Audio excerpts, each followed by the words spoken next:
Irmãos, graça e paz. Vamos abrir a palavra do Senhor no livro de Tiago, capítulo 4.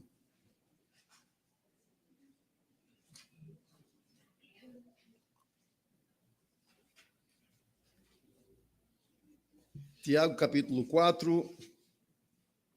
Nós vamos ler do verso 1 até o verso 10.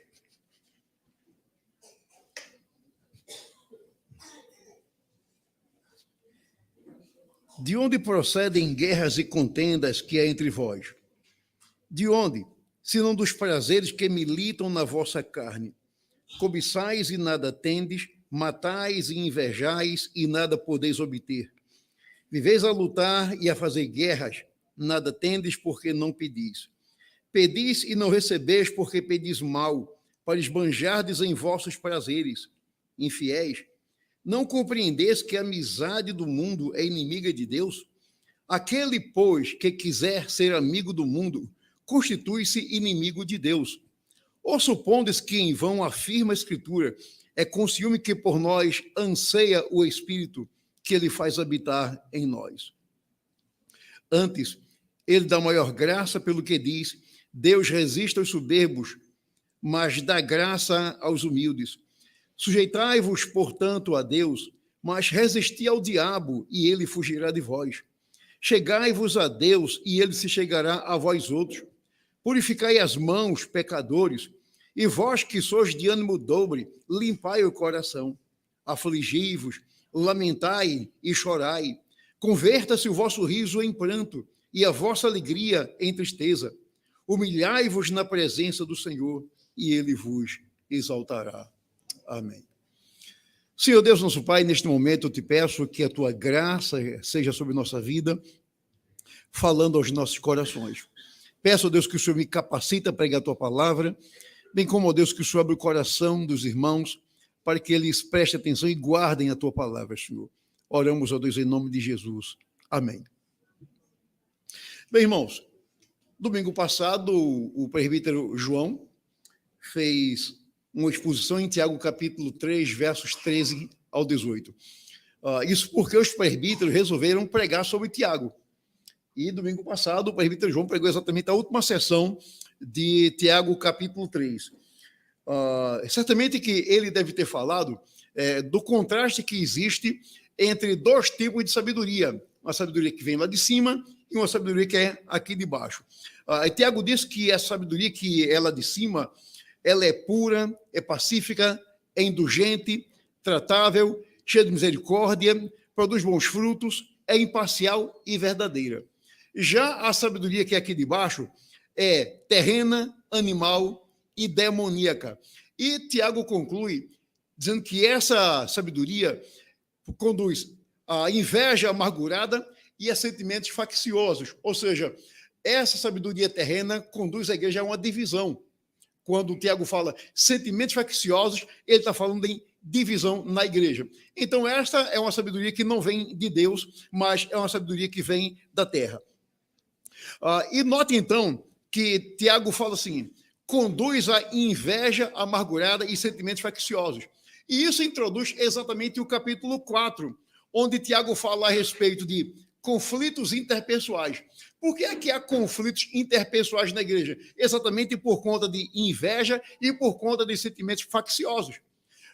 Quando a igreja se livra exatamente dessa inveja amargurada e de sentimentos facciosos, então a igreja caminha em paz, caminha em harmonia. Caso contrário, ela vai estar sempre em conflito, os irmãos estarão sempre em conflito quando há inveja amargurada e quando há sentimentos facciosos. Tiago aqui, então, nessa passagem que nós acabamos de ler, fala que, infelizmente, na igreja, ou em algumas igrejas, conflitos interpessoais entre as pessoas. Esses conflitos existem, claro, não somente na igreja, mas existem na família, marido e mulher, pais e filhos, entre irmãos, há esses conflitos. Há conflitos interpessoais no trabalho, na faculdade, na escola, em todos os lugares. E então a igreja também não é imune a esses conflitos. A igreja também, infelizmente, sofre desses conflitos interpessoais. Tiago aqui chama esses conflitos de guerras e contendas. E ele menciona aqui 3 guerras em andamento no mundo. Ele diz que nós devemos, então, tomar muito cuidado com essas guerras entre nós. Então, eu quero chamar a atenção de vocês exatamente para essas guerras que Tiago menciona, e depois que Tiago menciona essas guerras que é entre nós, ele conclui essa sessão com orientações sobre como nós podemos vencer essas guerras e essas contendas. Vejamos, então, as guerras que Tiago menciona aqui e depois as orientações que Tiago dá para que a gente possa vencer essas guerras. Primeiramente, Tiago menciona que há guerras entre os cristãos. Observe aí o versículo 1, a parte A. Diz assim, de onde procedem guerras e contendas que há entre vós? Então, a gente percebe com essa passagem aqui que Tiago entende, Tiago compreende que há guerras entre nós. Ele menciona a guerra como sendo um fato, como sendo uma realidade, como sendo uma experiência que há na igreja. E Tiago pergunta de onde é que vêm essas guerras e contendas que há entre nós. Então, o ensinamento da Bíblia, irmãos, é que deveria haver harmonia, deveria haver amor, paz entre nós, mas, infelizmente, com frequência, o que nós percebemos são conflitos na igreja. E Tiago diz que isso não é bom, que não é bom que haja conflito na igreja, mas que a igreja ande em paz, que ela ande em harmonia. A gente, quando olha, por exemplo, para outras cartas de Paulo, Paulo menciona esses conflitos. Por exemplo, ele escreve aos Coríntios, era uma igreja muito carnal, uma igreja muito dividida, e Paulo menciona que ali havia tantos conflitos entre os irmãos, que uns irmãos iam até a justiça para prestar queixa contra os outros. Paulo pergunta, olha, será que não existe ninguém entre vocês que seja capaz de resolver os problemas de vocês? E daí, então, vocês sentirem a necessidade de irem à justiça, um prestando queixa contra o outro. Então, Paulo repreende a igreja dos Coríntios exatamente por conta desses conflitos que iam parar na justiça. Eu me lembro que uma igreja nossa, presbiteriana, chegou um pastor novo para aquela igreja, e aquele pastor, ele, com o passar do tempo, ele começou a destoar da forma de pensar da igreja e da forma de pensar do conselho da igreja. E então começou a haver conflito entre o pastor e o conselho, de forma que um presbítero da igreja chegou às vias de fato de agredir ao pastor. E essa agressão foi além de parar no presbitério, foi também para a delegacia do bairro e foi para, inclusive, na justiça, porque o pastor prestou uma queixa na justiça contra o presbítero da igreja. Quer dizer, a igreja não era madura para resolver isso. O presbitério a que essa igreja pertencia ou pertence não era maduro o suficiente para ajudar os irmãos a resolverem a questão no âmbito eclesiástico, mas a coisa saiu para a delegacia e foi também para a justiça. E Paulo aqui menciona que havia entre os irmãos de Corinto alguns que iam para a justiça para prestar queixa contra os outros. E Paulo pergunta, não tem ninguém maduro entre vocês para resolver essas questões? Vocês levam essas questões para homens ímpios, para homens que não conhecem a Deus? Não, então vocês são carnais ao agirem dessa forma. Paulo escreve aos Gálatas e ele acusa os irmãos de se morderem e se devorarem. Vocês estão se mordendo. Vocês são como animais selvagens que estão se mordendo e se devorando. Vocês estão agindo como carnais e não como espirituais. Paulo escreve também aos Filipenses. E lá ele repreende duas irmãs, Evódia e Síntique, que não se davam bem, que não se bicavam. Evódia e Síntique viviam o tempo todo em conflito. E Paulo, então, escreve essa carta para repreender a igreja por permitir que aquelas irmãs não se encontrassem em paz, mas que aquelas irmãs estivessem o tempo todo em guerra. Então, irmãos, notem que enquanto que nós somos chamados a viver uma vida de paz, enquanto somos chamados à harmonia e ao amor na igreja, o que acontece entre nós, muitas vezes, são conflitos interpessoais que trazem divisão na igreja, que trazem problema para a igreja. E Tiago diz que isso não é bom, que aconteça isso entre nós. A origem das guerras e dos pequenos conflitos interpessoais se encontra exatamente em nosso coração. Note que quando o Tiago pergunta de onde procedem guerras e contendas entre vós, ele responde assim, de onde, se não dos prazeres que militam na vossa carne? Então, o Tiago está dizendo que o nosso coração é a origem dos conflitos, o nosso coração é a origem das guerras, das contendas que há entre nós, o nosso coração é a origem das brigas que há entre nós. Então, Tiago aqui está repreendendo a igreja por viver em conflito interpessoal, por viver em guerra, em contenda, os irmãos uns com os outros. Então, a palavra de Deus é clara, irmãos, em dizer que todo o nosso problema se dá exatamente no nosso coração. Quando nosso coração não está em paz com Deus, quando não está em paz conosco mesmo e quando não está em paz com a igreja, então o que acontece? Há conflito entre nós. Jesus Cristo, por exemplo, em Marcos capítulo 7, 21 a 23, diz assim: porque de dentro do coração dos homens é que procedem os maus desígnios, a prostituição, os furtos, os homicídios, os adultérios, a avareza, as malícias, o dolo, a lascívia, a inveja, a blasfêmia, a soberba, a loucura. Todos estes males vêm de dentro e contaminam o homem. Então, Cristo diz, o nosso problema é o nosso coração. Tiago diz, o nosso problema é o nosso coração. Então, qual é o problema de uma igreja em conflito? É o nosso coração. Qual é o problema de um casal em conflito? É o coração do casal. Qual é o problema de uma família em conflito? É o coração da família. Então, por isso que Salomão diz que devemos guardar o nosso coração, porque dele procedem as saídas da morte e da vida. Portanto, irmãos, nós devemos vigiar o nosso coração, porque quando vigiamos o nosso coração, então nós nos policiamos para que não haja conflito entre nós. Uma coisa que certamente é muito triste é ver santos guerreando entre si. É muito triste a gente ver crentes guerreando entre si, dentro da igreja. É triste a gente ver um presbítero contra o outro, um diácono contra o outro, um pastor contra o outro, um irmão contra o outro, quando, na verdade, nós fomos chamados para a paz, fomos chamados para a harmonia e para o amor. Quando não há harmonia entre nós, quando há guerras entre nós, quando há contendas entre nós, quando há conflitos entre nós, o mundo olha para nós e nos acusa de nos odiarmos. O mundo olha para nós e diz assim, veja como eles se odeiam. No passado, no comecinho da igreja cristã, a igreja se amava tanto que o mundo, ao olhar para a igreja, testemunhava, veja como eles se amam. Mas o que o mundo pode dizer da nossa igreja? O que o mundo pode dizer da gente? Veja como eles se amam ou veja como eles se odeiam. Tiago aqui está dizendo, há conflitos entre vocês. E esses conflitos vêm exatamente de dentro de vocês, vêm do coração de vocês. Daí a pergunta, de onde procedem guerras e contendas que há entre vocês? Ele responde, vem de dentro de vocês. Tiago responde, vem da natureza pecaminosa de vocês, que faz com que vocês briguem, vocês entrem em contenda uns com os outros. Então, primeiramente aqui Tiago menciona guerra entre os cristãos, de onde procedem as guerras entre vocês. Depois, em segundo lugar, Tiago menciona a guerra que há em nós mesmos, a guerra que há no meu coração, o conflito que há no meu coração contra mim mesmo. Observe aí o versículo 1, a partir do verso B até o verso 3. De onde?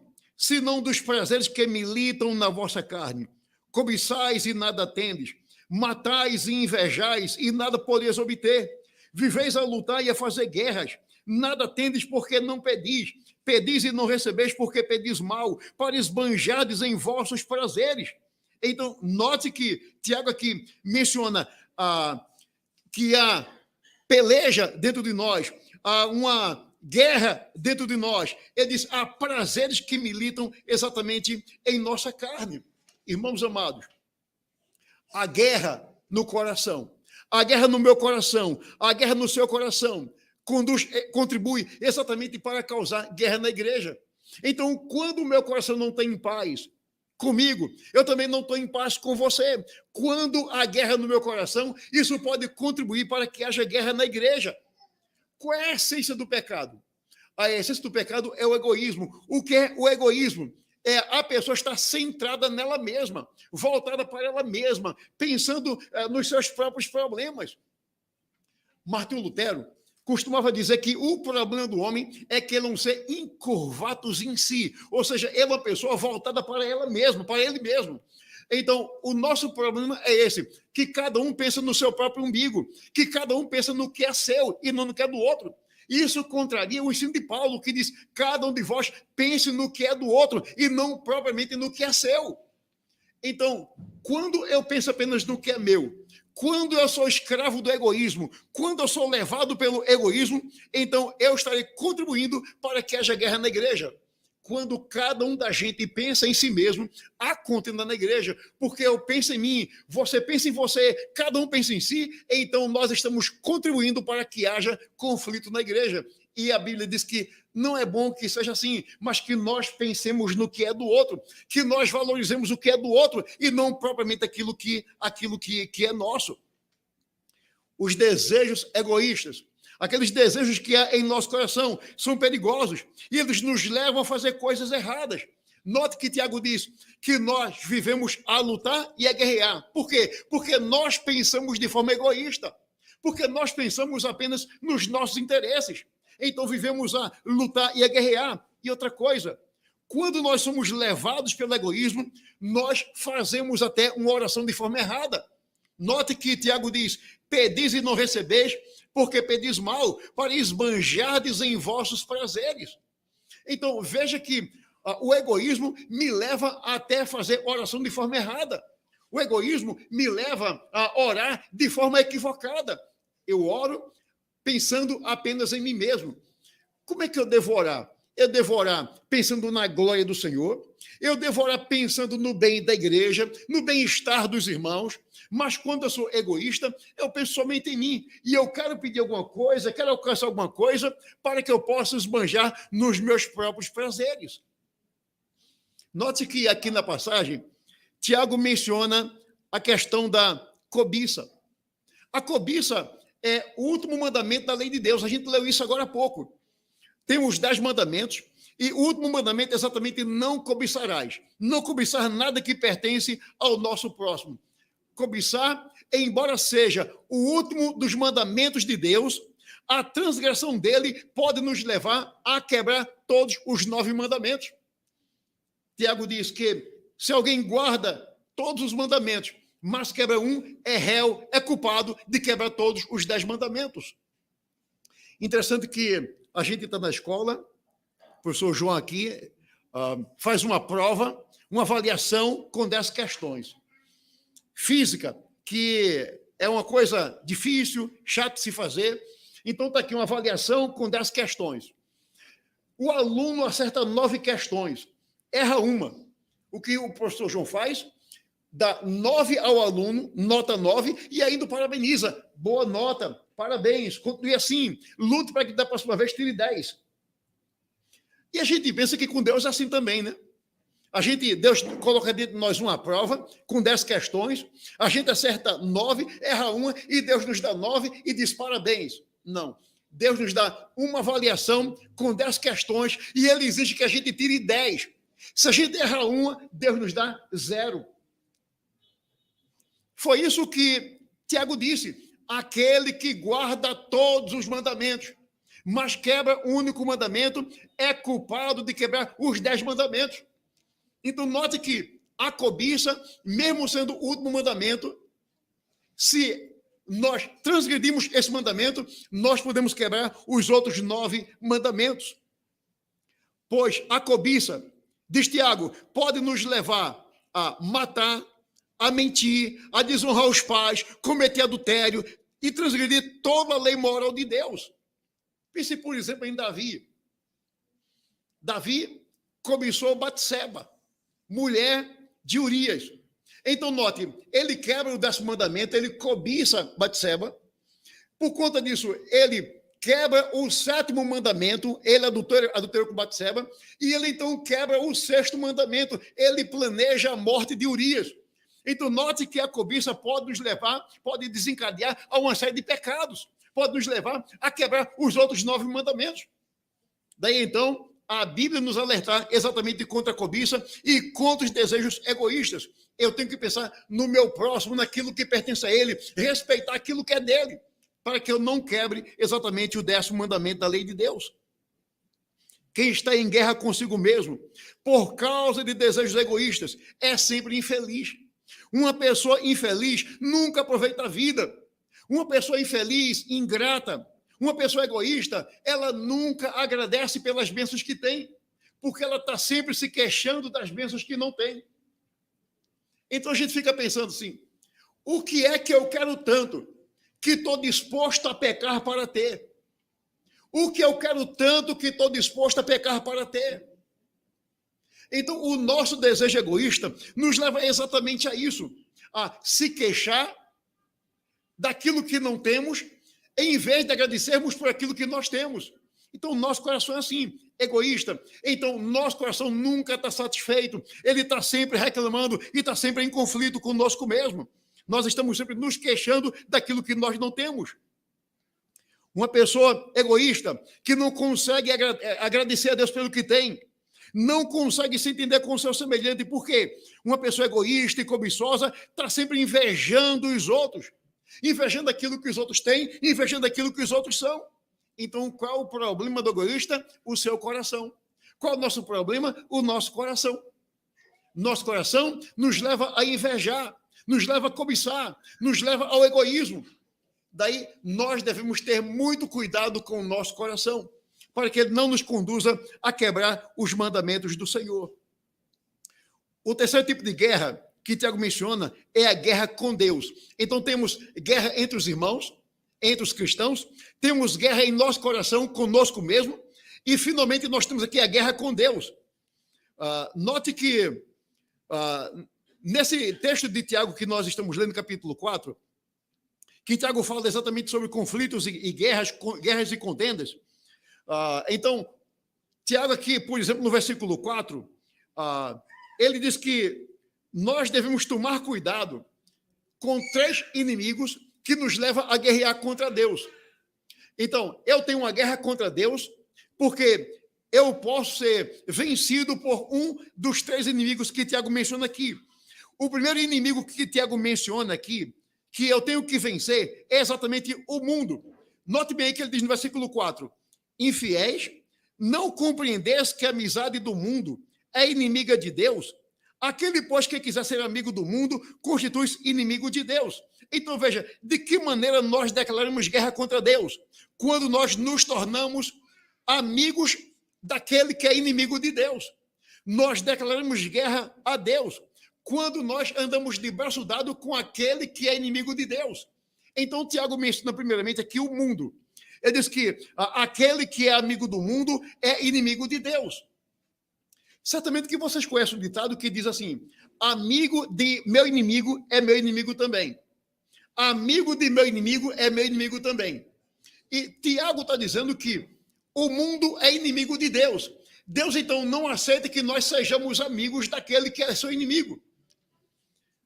Nesse verso, irmãos, verso 4, eu quero destacar 2 coisas. Primeiramente, aqui no texto, nós temos a palavra infiéis. Tiago menciona, infiéis, não compreendeis que a amizade do mundo é inimiga de Deus? No texto grego, nós temos aqui uma palavra muito mais forte. Enquanto que em português nós temos infiéis, permitam-me citar como está no grego, moikoi, kai, moikalides. É assim que está no grego. Essa palavrinha só, infiéis, em grego nós temos 2 palavras, moikoi e moikalides. Então, literalmente no grego diz assim, adúlteros e adúlteras. É assim que está no grego. No português veio como infiéis. Mas em grego tem adúlteros e adúlteras. A segunda coisa que Tiago menciona aqui é exatamente a palavra mundo. O que é o mundo aqui? O mundo aqui não é a criação. O mundo aqui não são as montanhas, os mares, os oceanos, as florestas, os animais, os peixes, as aves. O mundo aqui é a sociedade humana em rebelião contra Deus. Esse é o mundo. Então, qual é a ideia de Tiago aqui? A ideia de Tiago é que o mundo a amizade com o mundo é comparada exatamente ao adultério. Por quê? O cristão é casado com Cristo e deve ser fiel a Cristo. Observe para o Antigo Testamento.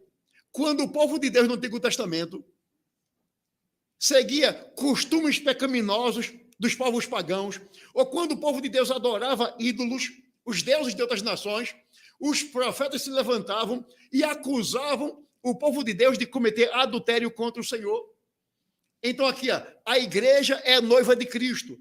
A igreja é a esposa de Cristo. Então, quando a igreja flerta com o mundo, quando a igreja absorve os costumes do mundo, é como se a igreja estivesse cometendo adultério contra Cristo. Daí, então, Tiago dizer adúlteros e adúlteras, porque na igreja havia alguns irmãos que estavam flertando com o mundo, seguindo a forma de pensar do mundo, a forma de agir do mundo. Eu fico imaginando, por exemplo, a Bíblia ensina, por exemplo, que Deus odeia o divórcio. Deus odeia o divórcio. Mas, lamentavelmente, divórcio tem sido uma prática muito comum na igreja. Talvez o mesmo número de divórcio que há lá fora no mundo, há dentro da igreja. O mundo, quando um casal está em conflito, a única solução é o divórcio. Ou a primeira solução é o divórcio. Na igreja está acontecendo a mesma coisa. Quando um casal está em conflito, a primeira solução para aquele conflito é o divórcio. O que é isso? É uma forma de pensar do mundo. O mundo pensa assim, a gente casa e o casamento é um jogo de loteria. Se der certo, deu, se não der, a gente separa. O mundo pensa assim. Quando um crente pensa assim, ele está sendo um adúltero ou uma adúltera, porque ele está absorvendo a forma de pensar do mundo a respeito do casamento. Quando Deus diz que odeia o divórcio, então qual deve ser a forma de pensamento do crente? Que o crente também deve odiar o divórcio. Na verdade, a palavra divórcio deveria ser riscada do nosso dicionário.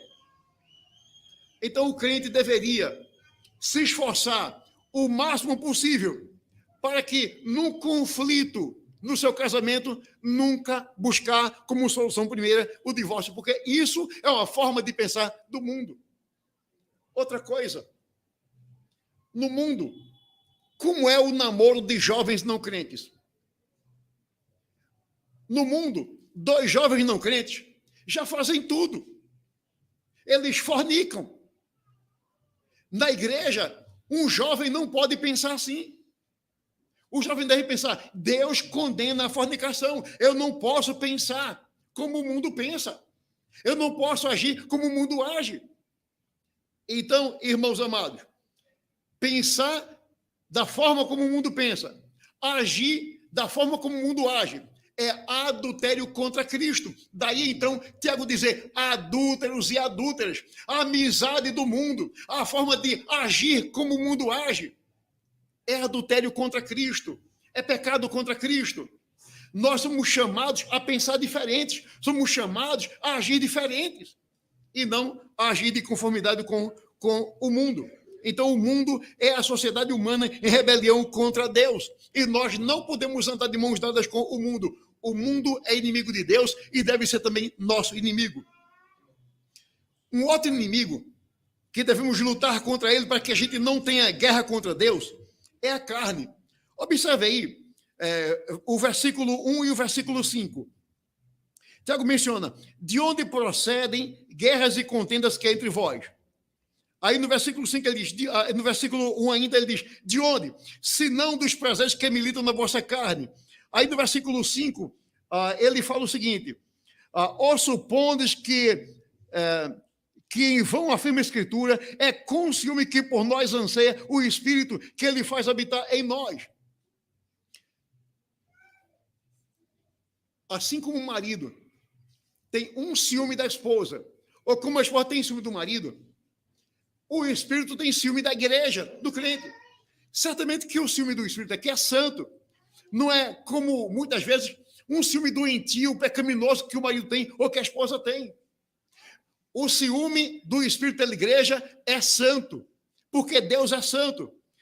E então, aqui, o Tiago está dizendo que nós devemos tomar cuidado exatamente com a nossa carne, porque ele diz assim, os prazeres que militam na nossa carne. Quando ele menciona a carne aqui, carne não é esse tecido que cobre os nossos ossos, por exemplo, mas carne aqui tem a ver com a velha natureza que nós herdamos de Adão e que nos leva a pecar. Quando um pecador se converte a Cristo, ele recebe uma nova natureza, mas a velha natureza não é removida, ela não é arrancada. A velha natureza permanece no crente. Daí, então, o que acontece? O crente experimenta conflito interior. Por exemplo, Paulo escreveu aos Gálatas dizendo o seguinte: porque a carne milita contra o espírito, e o espírito contra a carne, porque são opostos entre si, para que não façais o que porventura seja do vosso querer.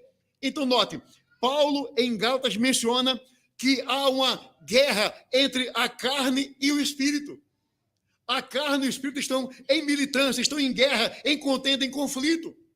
Nossa natureza pecaminosa luta contra a direção do espírito. A nossa carne pecaminosa não se sujeita à lei do espírito. Logo, há um conflito entre a nossa carne e o espírito, entre os desejos da carne e os desejos do espírito. Paulo, em Romanos capítulo 8, versos 6 a 8, diz assim: porque o pendor da carne dá para a morte, mas o do espírito para a vida e paz. Por isso, o pendor da carne é inimizade contra Deus, pois não está sujeito à lei de Deus, nem mesmo pode estar. Portanto, os que estão na carne não podem agradar a Deus. Então, Paulo aqui fala da natureza pecaminosa. Aquele que anda de acordo com a carne, aquele que anda de acordo com os prazeres pecaminosos, não pode agradar a Deus sob hipótese alguma. Ainda em Gálatas capítulo 6, o apóstolo Paulo diz: andai no espírito e jamais satisfareis os desejos da carne. Interessante que esse verbo andar, na língua grega, é a palavra peripaton. E a ideia é que o espírito é como um círculo e nós andamos dentro daquele círculo. Então é como se Paulo dissesse: enquanto você estiver no círculo do espírito, você não vai satisfazer os desejos da carne. Agora, se você sair dali, você vai satisfazer os desejos da carne. Imagina o seguinte: nós estamos aqui dentro, as pessoas estão em casa, e de repente um cão Rottweiler ou Pitbull muito violento se solta. E então ele está aí querendo atacar as pessoas, e vem a polícia, por exemplo, e com um megafone, alguma coisa, começa a dizer: olha, gente, fique dentro de casa, ninguém saia da casa, porque esse cão é muito bravo. Ele é violento, ele pode devorar o que ele encontrar pela frente. Não saia de casa. Enquanto vocês estiverem em casa, estarão seguros. Não saia de casa. Então, enquanto estivermos aqui dentro, nós não seremos atacados pelo cão. Mas se alguém sair na rua, pode ser atacado pelo cão. Então, aqui a ideia: nós temos o círculo do espírito. Enquanto estivermos dentro dele, nós não praticamos os desejos da carne. Agora, se sairmos dele, aí sim, nós praticamos os desejos da carne. Há uma militância entre os desejos da carne e os desejos do espírito. A quem nós devemos agradar? A quem nós queremos agradar? A carne ou ao espírito? Se nós agradarmos a carne, nós estaremos inclinados para a morte. Mas se agradarmos ao espírito, estaremos inclinados exatamente para a vida. É isso que Tiago chama de prazeres que militam na vossa carne. Viver em função da carne significa entristecer o Espírito Santo que habita em nós. Viver de modo a agradar a vida, a velha natureza, significa declarar guerra contra Deus. Permitir que a carne controle a mente é perder a bênção e a comunhão com Deus. Portanto, irmãos, ao invés de darmos vida à nossa carne, ao invés de alimentarmos a nossa carne, nós devemos crucificar a nossa carne, matar a nossa carne, os nossos desejos pecaminosos, os nossos prazeres pecaminosos. O terceiro inimigo que devemos lutar e vencê-lo é exatamente o diabo. Observe aí no versículo 7, a parte B. Resistir ao diabo e ele fugirá de vós. Resistir ao diabo e ele fugirá de vós. O diabo é inimigo de Deus e é nosso inimigo. Ele quer nos tragar, ele quer nos destruir. Ele é como um leão que anda em nosso derredor tentando nos destruir. E aí, então, Tiago diz que devemos resistir. Note que Tiago não disse que eu devo lutar contra ele. Eu outro dia estava vendo um programa da Igreja Universal. E ali o Edir Macedo, que é o bispo da igreja, disse assim: olha, as pessoas gostam de ver o pastor lutar com o diabo. Então vocês têm que lutar com o diabo. Vocês têm que brigar com o diabo, se agarrar com o diabo. Essa é uma instrução que é contrária à instrução bíblica. Tiago não manda que a gente se agarre com o diabo. Tiago não manda que a gente lute com o diabo. Tiago diz que temos que resistir ao diabo. Então, quando a gente resiste à sua artimanha, às suas ciladas, ele foge de nós. O maior pecado do diabo é o orgulho. Quando Paulo escreveu sobre as qualidades de um presbítero em Timóteo, Tiago diz que um presbítero não pode ser um neófito para que ele não se ensoberbeça e caia no pecado do diabo. Então, o maior pecado do diabo é o orgulho. E ele usa exatamente o orgulho como uma de suas principais armas na guerra contra os crentes. Qual é o desejo de Deus? O que é que Deus quer de nós? Que nós sejamos humildes. O que o diabo quer é que nós sejamos orgulhosos.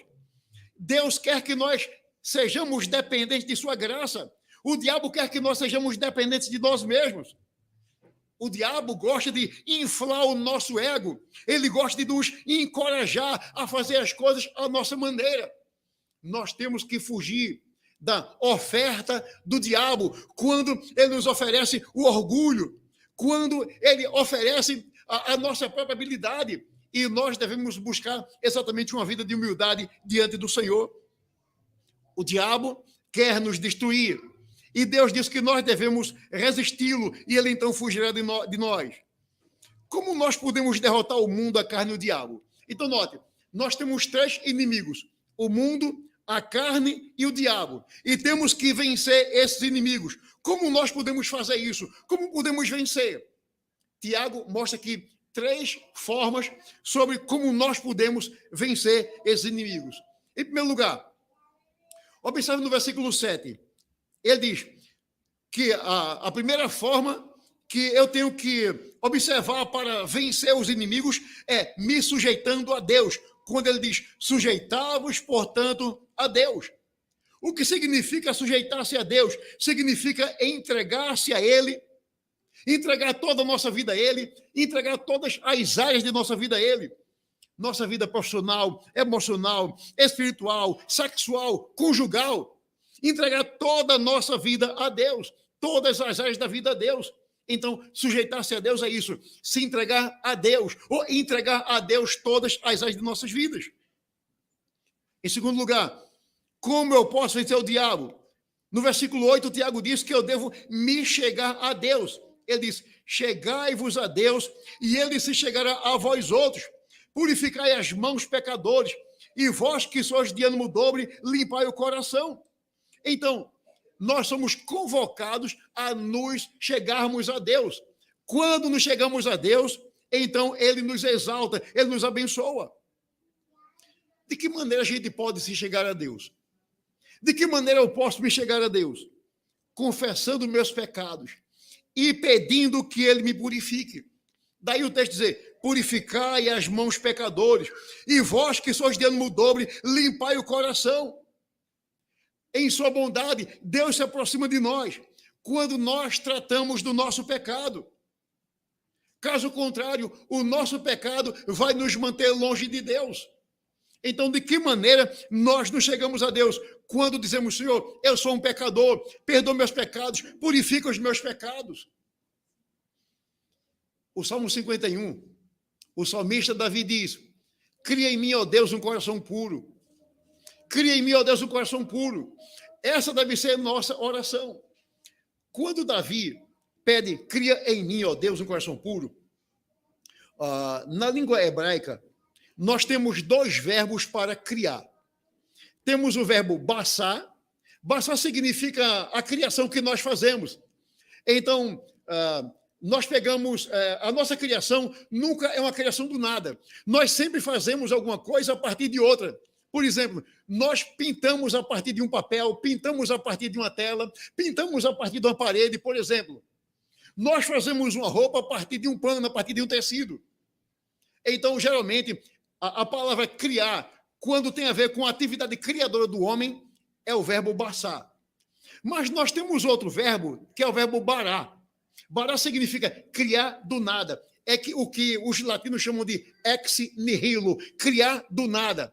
Então, não havia nada e Deus chamou à existência todas as coisas. Então, lá em Gênesis diz, no princípio criou Deus os céus e a terra. A palavra criou ali em hebraico é a palavra bará. Deus criou tudo quando não havia nada. Quando Davi diz, cria em mim, ó Deus, o verbo criar aí em hebraico é bará. Porque somente Deus pode criar em nós um coração novo. Somente Deus pode criar em nós um coração puro. Somente Ele pode, de fato, purificar o nosso coração. Então, como é que nós não chegamos a Deus? Quando nós tratamos diante dele dos nossos pecados. Caso contrário, os nossos pecados nos mantêm longe de Deus. Em terceiro lugar, a terceira forma como nós podemos vencer o mundo, a carne e o diabo, é nos humilhando diante de Deus. Observe os versos 9 e 10. Afligi-vos, lamentai e chorai, converta-se o vosso riso em pranto e a vossa alegria em tristeza. Humilhai-vos na presença do Senhor e Ele vos exaltará. Note que nesse texto nós temos Tiago nos ordenando a fazer 4 coisas. Ele menciona afligir, ele menciona lamentar, chorar e humilhar. Então, quando ele diz afligir-vos aqui significa que nós devemos sentir a nossa miséria. Sinta a sua miséria, veja quanto você é miserável. Quando ele diz lamentai que significa lacrimejar, significa expor um choro que está contido. Chorar significa dar gritos de choro, significa chorar de forma audível, significa chorar alto, que todos possam ouvir. E então, ele diz que devemos nos humilhar diante de Deus, pois aquele que se humilha será exaltado. Então, note que nós somos ordenados aqui a nos afligir, a lamentar, a chorar e a nos humilhar diante do Senhor. Quando obedecemos a estas 4 instruções, o Senhor se chegará a nós, nos purificará e perdoará os nossos pecados, e as guerras terão fim.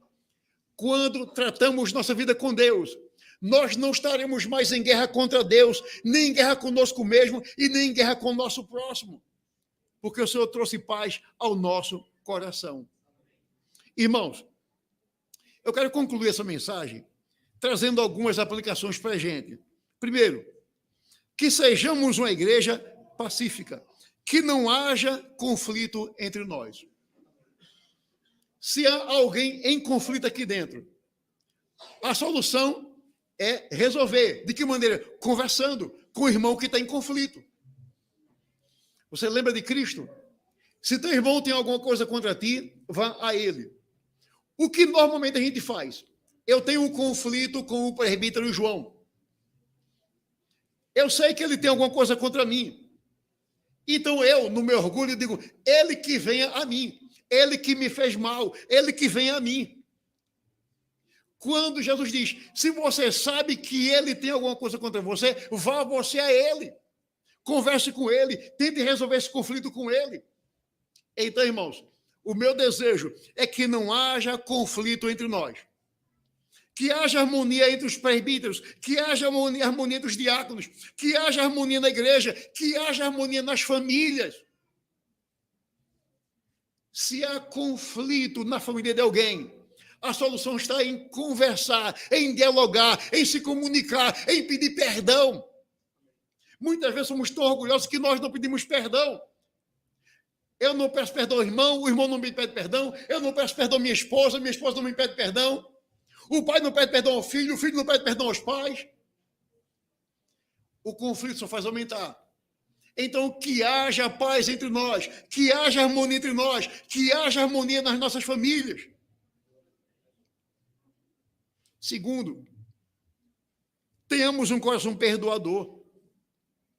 Que nós temos um coração como o de Cristo, perdoador.